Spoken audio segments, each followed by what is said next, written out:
దేవుడి నామానికి వందనాలు. మీ అందరికీ నా వందనాలండి.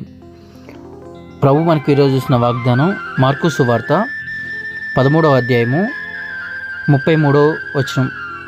జాగ్రత్త పడి మెలకువగా నుండి ప్రార్థన చేయడి, ఆ కాలం ఎప్పుడు వచ్చునో మీకు తెలియదు.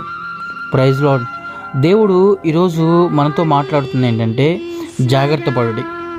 ఏ విషయంలోని జాగ్రత్త పడాలి? మనం దేనికోసం జాగ్రత్త పడాలి? మెలకువగా ఉండి ప్రార్థన చేయండి అంటున్నాడు దేవుడు.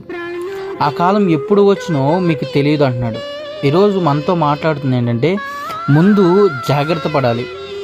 మన పెద్దవాళ్ళు కూడా అంటారు కదా, జాగ్రత్తగా ఉండరా బాబు, డబ్బులు ఖర్చు పెట్టుకో మాకు, విడిగా ఖర్చు పెట్టుకో మాకు, అప్పుడు మేము ఖర్చు పెట్టుకున్నాం కాబట్టి, అప్పుడు మేము ఇబ్బంది పడ్డాం కాబట్టి, అప్పుడు మేము ఇష్టం వచ్చినట్టు జీవించాం కాబట్టి ఇప్పుడు ఇంత కష్టపడాల్సి వస్తుంది అని పెద్దవాళ్ళు యవనస్తులకి, కొంచెం ఏజ్లో ఉండి దుడుగ్గా ఉండి ఆతృతగా ఉండే వాళ్ళకి చెప్తూ ఉంటారు.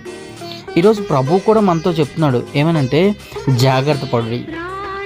జాగ్రత్త పడుడి అంటున్నాడంటే అంటే మనం అజాగ్రత్తగా ఉన్నామనే అర్థం. కాబట్టి జాగ్రత్త పడాలి. దేనికోసం జాగ్రత్త పడాలి? నోవాహు దినాల్లో ఏ విధంగా అయితే జరిగిందో ఆ యేసుక్రీస్తు ప్రభువారు వచ్చే రెండో రాకడలో కూడా సేమ్ అదే జరిగిద్దంట.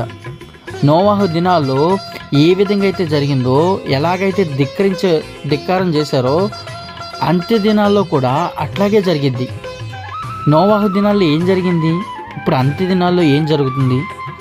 ఏం జరుగుతుందంటే మత్తయి సువార్త 24వ అధ్యాయంలో చెప్తుంది, రాజ్యంపై రాజ్యము, జనంపై జనము పడతా ఉంటారంట. యుద్ధాలు, ఎటు చూసినా యుద్ధాలు, ఎటు చూసినా కరువులు, ఎటు చూసినా అపాయకరమైన పరిస్థితులు వస్తాయంట. కానీ ఎవరు దాన్ని అంతగా పర్టికులర్గా తీసుకోరు. ఎందుకంటే నడిచిపోతుంది కదా, మేము ఇక్కడ బాగానే ఉన్నాం కదా, ఇక్కడ హ్యాపీగానే ఉన్నాం కదా అని పెద్ద పర్టికులర్గా తీసుకోరు. ఎందుకు తీసుకోరంటే వాళ్ళకి బాగుంది కాబట్టి. అంటే చాప కింద నీళ్ళు వచ్చేదాకా చెమ్మ తెలీదు, అట్లా ఉండిపోతారు. నోవాహు దినాల్లో కూడా అదే జరిగింది. నోవాహు ఓడ సిద్ధం చేసుకుంటున్నాడు, కుటుంబాన్ని సిద్ధపరచుకుంటున్నాడు. ఆయన వాడ సిద్ధం చేసుకుంటూ నడుస్తూ ఉన్నాడు. అందరూ అతను ఎగతాళి చేయడం, వీడికి పని లేదు, వీడికి ఏం లేదు అని ఎగతాళి చేసి అందరూ ఆయన ఎంతగానో హేళన చేశారు. కానీ అది ఆయన పట్టించుకోలే. ఆయన అందరిలో నీతిమంతుడుగాను నిందారహితుడుగాను ఉన్నాడు. ఆయన సిద్ధపడ్డాడు. అంటే జాగ్రత్త పడేవాడి లక్షణం ఎలా ఉంటుందంటే ముందు చూపు ఉంటుంది. కుటుంబానికి ఆర్థిక పరిస్థితి రాకముందే ముందు చూపు ఉంటుంది. కుటుంబంలో సమస్య రాకముందే ముందు చూపు ఉంటుంది. భార్యాభర్తల మధ్య సమస్య రాకముందే జ్ఞానం కలిగిన స్త్రీ అయితే ముందు చూపు ఉంటుంది. జ్ఞానం కలిగిన పురుషుడు అయితే ముందు చూపు ఉంటుంది. కాబట్టి ఇక్కడ ప్రభు ఏం చెప్తుందంటే జాగ్రత్త పడుడి. మనం జాగ్రత్త పడాలి. ఏ విషయంలో, అది కుటుంబ జీవితంలో అయినా, ఆర్థికపరమైన జీవితంలో అయినా, ఏ జీవితంలో అయినా మనం జాగ్రత్త పడాలి. ఇక్కడ ప్రభు ఏం చెప్తున్నాడంటే ఈరోజు మనం జాగ్రత్త పడాలి, మెలకువగుండి ప్రార్థన చేయాలి. మొదటిది ఏంటంటే మెలకువగుండి ప్రార్థన చేయాలి. జాగ్రత్త పడేవాళ్ళ లక్షణం ఏంటంటే కనిపెట్టుకొని ఉంటాడు, ప్రార్థన చేస్తూ ఉంటాడు. ఆ కాలం ఎప్పుడు వస్తుందో అని కనిపెట్టుకొని ఉంటాడు. ఏ పరిస్థితి వచ్చినా తట్టుకునేవాడుగా ఉంటాడు. ఎందుకంటే తాను ఫస్ట్ నుంచి కనిపెట్టుకుంటున్నాడు. మన పెద్దలు అంటారు కదా, కీడించి మేలించమని. కీడించి మేలించుతారంట. కానీ ఇక్కడ ప్రభు కూడా ఏం చెప్తుందంటే జాగ్రత్త పడుడి. నీకు అన్నీ అనుకూలంగా ఉన్నప్పుడు కాదు, కానీ అనుకూలంగా లేనప్పుడు నువ్వు ప్రభువుని వేడుకోవాలి. అనుకూలతలో కాదు, కానీ అనుకూలత లేనప్పుడే నువ్వు ప్రభు మీద ఆధారపడాలి. అలనాడు చాలామంది విశ్వాసంతో దేవుని దగ్గర ఉన్నారు. విశ్వాసంతో దేవుడి దగ్గరికి వాళ్ళు ఎదుర్కొంటూ వచ్చారు. మనకి సువార్త ఇక్కడ వరకు వచ్చిందంటే వాళ్ళ విశ్వాసాన్ని చాలా జాగ్రత్తగా కాపాడుకుంటూ వచ్చారు. ఆ జాగ్రత్తగా కాపాడుకుంటూ వచ్చారు కాబట్టి, వాళ్ళ సాక్షి జీతాన్ని కాపాడుకుంటూ వచ్చారు కాబట్టి నా దగ్గరికి సువార్త చాలా ఈజీగా వచ్చింది. కాబట్టి ప్రభు ఈరోజు ఏం చెప్తున్నాడంటే జాగ్రత్త పడాలి. మనం ఎక్కడ అజాగ్రత్తతో ఉంటున్నామో మనల్ని మనం పరిశీలన చేసుకుందాం. ఏదైనా సరే సమస్య వస్తుంది, వేదన వస్తుంది, రోదన వస్తుంది అని దీని మీదే మనం ఎక్కువగా డిపెండ్ అవ్వకుండా సమస్యనే పట్టుకొని మనం ముందుకెళ్ళాలి. ఎందుకంటే సమస్యని జయించాలనే ఉద్దేశంతో ముందుకెళ్ళాలి. జయించాలన్నప్పుడు జయశాలుడైన యేసయ్య వైపు చూడాలి. ఆయన మరణాన్నే జయించాడు, సమస్యలను కూడా జయించాడు. ఈ లోకంలోకి వచ్చినప్పుడు ప్రతి సమస్యను ఎదుర్కొన్నాడు.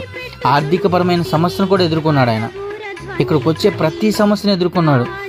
బంధుమిత్రుల మీద వచ్చే సమస్యను కూడా ఎదుర్కొన్నాడు కాబట్టి ఆయన ఒక సింహాసనం మీద ఆసీనుడై ఉన్నాడు. ఆయన ఆసీనుడైడం కాకుండా నిన్ను నన్ను కూడా ఆ సింహాసనం మీదకి తీసుకెళ్లాలనుకుంటున్నాడు. అందుకనే ఈరోజు ప్రభు మనతో మాట్లాడుతుంది ఏంటంటే జాగ్రత్తగా ఉండాలంట. మనం ఎక్కడైతే జాగ్రత్త లేకుండా ఉంటున్నామో ఆ జాగ్రత్త లేని ప్లేస్ని మనం గుర్తెరుగుదామా? మనకైతే ఆ జ్ఞానం రాదు, కానీ ప్రార్థన చేసినప్పుడే, మెలకుగుండి ప్రార్థన చేసినప్పుడే మనలో అజాగ్రత్త ఏ ప్లేస్లో ఉందో, మనలో అపాయకరమైన పరిస్థితులు ఎక్కడెక్కడ వస్తున్నాయో అవి మనకి ఈజీగా అర్థమవుద్ది.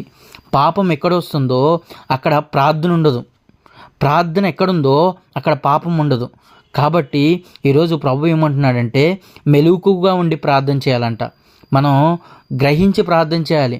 మన ప్రార్థన ఎప్పుడు దీవించు అనే విధంగా ఉండకూడదు. మన ప్రార్థన ఎలా ఉండాలంటే, దేవా నన్ను నేను సరి చేసుకోవడానికి నాకు ఒక అవకాశం ఇవ్వు ప్రభువా అని ప్రార్థన చేద్దామా? ఈరోజు ప్రభు అంటున్న మాటని మనం చేత పట్టుకొని మన అనుదిన పనుల్లోనూ, మనం అనుదినం చేసే ప్రతి దాంట్లోనూ ప్రభువుని గుర్తెరుగుతూ ఆయనకు ప్రార్థన చేస్తూ, ఎక్కడ జాగ్రత్తగా ఉండాలి ప్రభా, ఎక్కడ నేను సరి చేసుకోవాలి ప్రభా, నీ రాకడలో నేను ఎత్తబడాలంటే నేనేం చేయాలి ప్రభా, ఎక్కడ నేను సిద్ధపాటు కలిగి ఉండాలి ప్రభా అని అడుగుదామా? మనం నోవాహు దినాల్లో ఉన్న ప్రజలు కాకుండా నోవాహులాగా నీతిమంతులుగా, నిందారహితులుగా జీవిద్దాం. దేవుడు ఈరోజు అట్టి కృప మనందరికీ దయచేయునుగాక. ఆమేన్.